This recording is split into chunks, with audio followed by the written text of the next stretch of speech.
Hello friends, आज हम लोग अपने subject emerging domain in electronics engineering के और एमसीक्यू क्वेश्चन सॉल्व करेंगे। लेकिन आज के जो हमारे एमसीक्यूज़ होंगे वो न्यूमेरिकल बेस्ड होंगे। ठीक है, न्यूमेरिकल बेस्ड क्वेश्चन जो हमारे एग्जाम में पूछे जाने के चांसेस ज़्यादा हैं, इस टाइप के क्वेश्चन हम लोग सॉल्व करेंगे। ओके, तो देखिए जो हमारा फर्स्ट क्वेश्चन है आज का वो है, उसने पूछा है find the DC level for half wave rectifier. ठीक है, तो हाफ वेव रेक्टिफायर के लिए हमको मालूम होना चाहिए डीसी लेवल का फॉर्मूला क्या होता है। तो हमको पता है V D C is equal to होता है for half wave rectifier is equal to V M upon pi. Okay, और वी एम की वैल्यू हमको दी गई है 5 वोल्ट और पाई की वैल्यू हमको पता है 22/7 होता है। आप इसको सॉल्व कर लीजिए और जब इसको सॉल्व करेंगे तो हमारा आंसर आ जाएगा 1.59 वोल्ट। इसको कैलकुलेटर सॉल्व कर लीजिएगा, ये हमारा आंसर आ जाएगा। दैट इज़ ए आंसर हमारा यहाँ पर करेक्ट है। ओके, देखिए नेक्स्ट क्वेश्चन हमारे पास है find the DC level for bridge rectifier. ठीक है, and when V M is equal to 10 volt. अब यहाँ पर वी एम हमको 10 वोल्ट दिया हुआ है और उसने उसमें डीसी लेवल पूछा है। तो एक्चुअली ये वी एम क्या होता है, देखिए जब हम रेक्टिफायर्स का आउटपुट निकाल लेते हैं तो ये जो हमको आउटपुट मिलता है पल्सेटिंग डीसी, इसमें जो ये वैल्यू होती है ये एक्चुअली क्या होती है वी एम। ठीक है, तो ये वैल्यू हमको अगर पता है तो किसी भी फुल वेव रेक्टिफायर के लिए जो डी होता है, this is for full wave rectifier is equal to 2 Vm upon pi. Okay, तो यहाँ पर Vm की वैल्यू 10 वोल्ट दी हुई है, ये वैल्यू यहाँ पर पुट कर दीजिए 2 × 10 and by pi is equal to 22/7। इसको हम लोग कैलकुलेटर की हेल्प से सॉल्व कर सकते हैं। जब आप इसको कैलकुलेटर से सॉल्व कर लेंगे तो हमको आंसर मिल जाएगा 6.36 volt. That is be answer हमारा यहाँ पर करेक्ट हो जाएगा। ओके, अब देखिए नेक्स्ट क्वेश्चन हमारा है, पूछा है find diode current for a silicon diode at room temperature when I0 that is reverse saturation current 10 nano ampere दिया है and VD that is applied voltage 0.6 volt दिया गया है। देखिए इस क्वेश्चन को सॉल्व करने के लिए पहले हमको गिवन डेटा नोट करना पड़ेगा।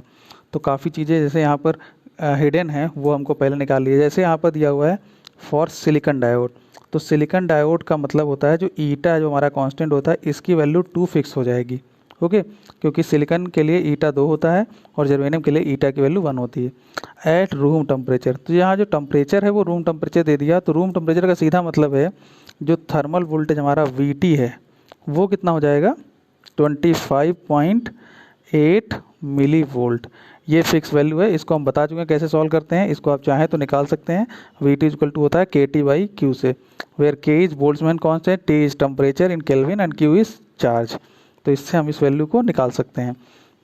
वैसे ये स्टैंडर्ड वैल्यू होती है तो ये हमको याद होनी चाहिए। ओके, अब reverse saturation current 10 nano ampere दिया हुआ है और अप्लाइड वोल्टेज दिया हुआ है 0.68 वोल्ट। ओके, तो हमको डायोड करंट निकालना है, तो यहाँ पर सीधे डायोड इक्वेशन लग जाएगी ID is equal to I0 e to the power VD upon eta VT and then -1।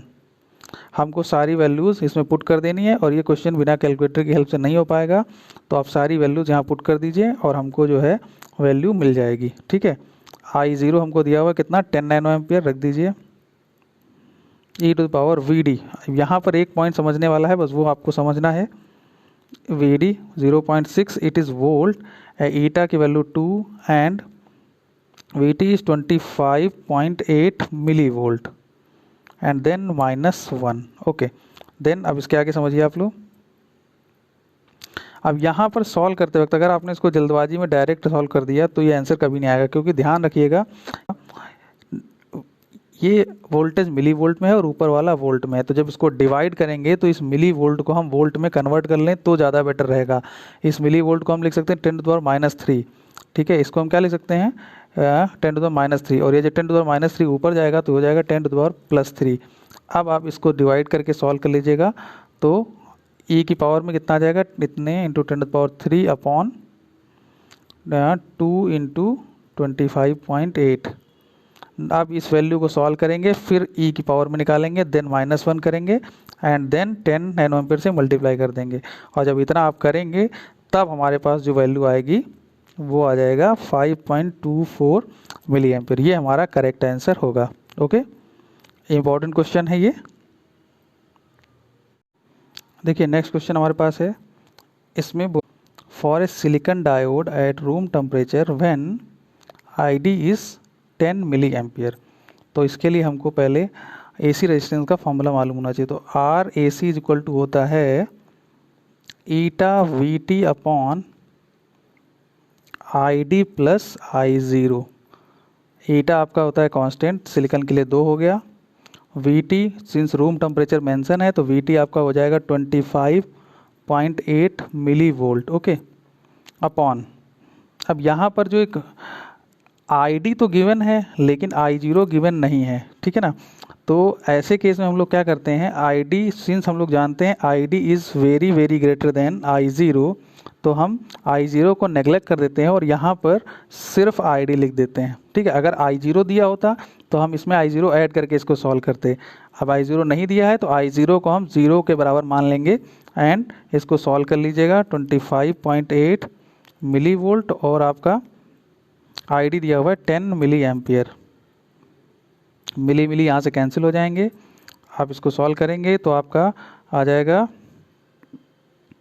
5.16 ओम, ठीक है। दैट इज सी आंसर यहाँ पर करेक्ट होगा। इसको आंसर सॉल्व कर लीजिएगा with the help of calculator. Okay, देखिए नेक्स्ट क्वेश्चन हमारे पास है, उसने पूछा है find I02 at 39 degree Celsius when I01 is 8 nano ampere at 21 degree Celsius. देखिए ये क्वेश्चन काफ़ी इंपॉर्टेंट है और कई बार एग्जाम में 2 नंबर में पूछा जा चुका है, ठीक है।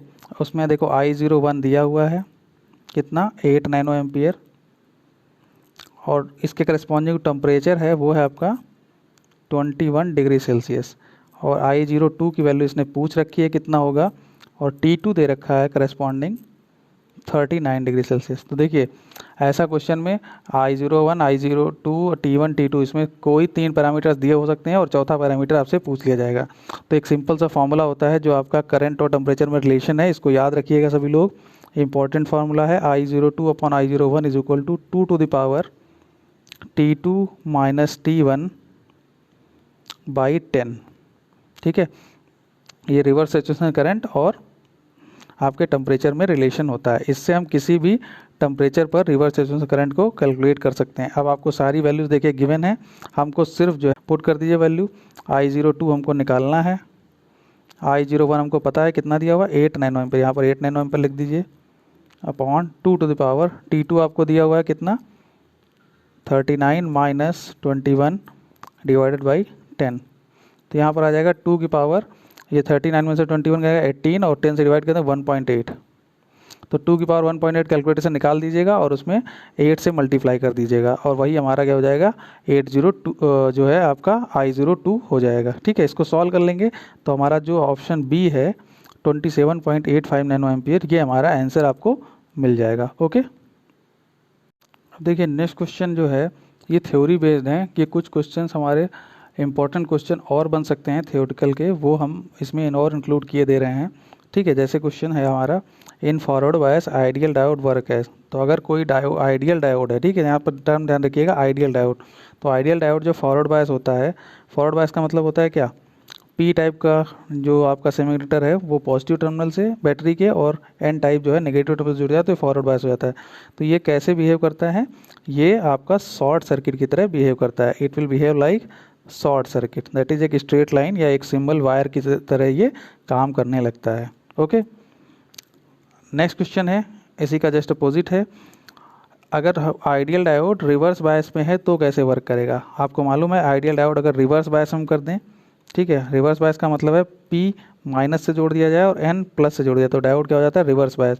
तो ये आपका आइडियल डायोड कैसे बिहेव करता है, आपका ओपन सर्किट की तरह। कैसे, ओपन सर्किट की तरह, दैट इज बी ऑप्शन यहाँ पर हमारा करेक्ट हो जाएगा। ओके, देखिए नेक्स्ट क्वेश्चन हमारा है which of these is an application of photo diode, ठीक है ना। तो इसने पूछा है फोटो डायोड का इसमें कौन सा एप्लीकेशन है, ठीक है।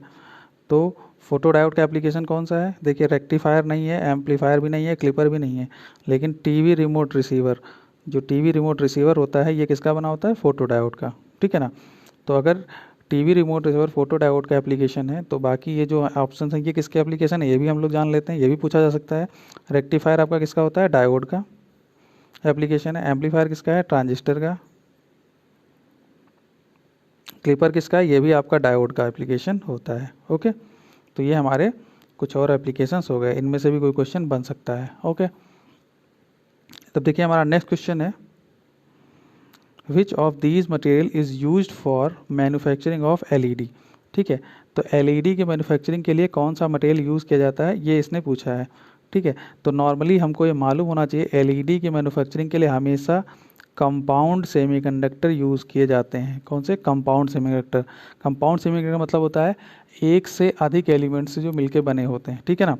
एलिमेंटल सेमीकंडक्टर लाइक सिलिकॉन और जर्मेनियम, इनसे कभी भी लाइट इमिटिंग डिवाइस नहीं बनाई जा सकती। ठीक है ना। लाइट इमिटिंग डिवाइस अगर कभी बनानी है हमको तो कौन सा मटेरियल यूज़ करना पड़ेगा? Compound semiconductor.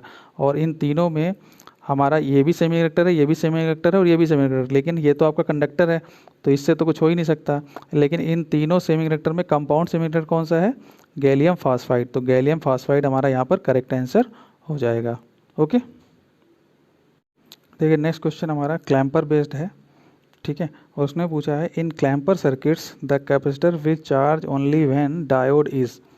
कैपेसिटर कब चार्ज होता है? उस समय डायोड की क्या कंडीशन होती है? व्हेन डायोड इज नो बायस, या फॉरवर्ड बायस, या रिवर्स बायस, या नन ऑफ द एबव। ठीक है, तो हमको मालूम होना चाहिए कि कैपेसिटर तभी चार्ज होता है जब डायोड क्या होता है? Forward bias. ठीक है ना। क्लैम्पर केस में कैपेसिटर तभी चार्ज होगा जब डायोड क्या होगा? Forward bias. तो हमारा बी आंसर सही हो जाएगा। और कैपेसिटर डिस्चार्ज कब होता है? जब डायोड रिवर्स बायस होता है। लेकिन एक कंडीशन होती है, capacitor will always discharge through a load, मतलब एक लोड लगा होना वहाँ पर जरूरी है और डायोड का रिवर्स बायस होना जरूरी है, तब कैपेसिटर क्या होता है? डिस्चार्ज होता है। ओके।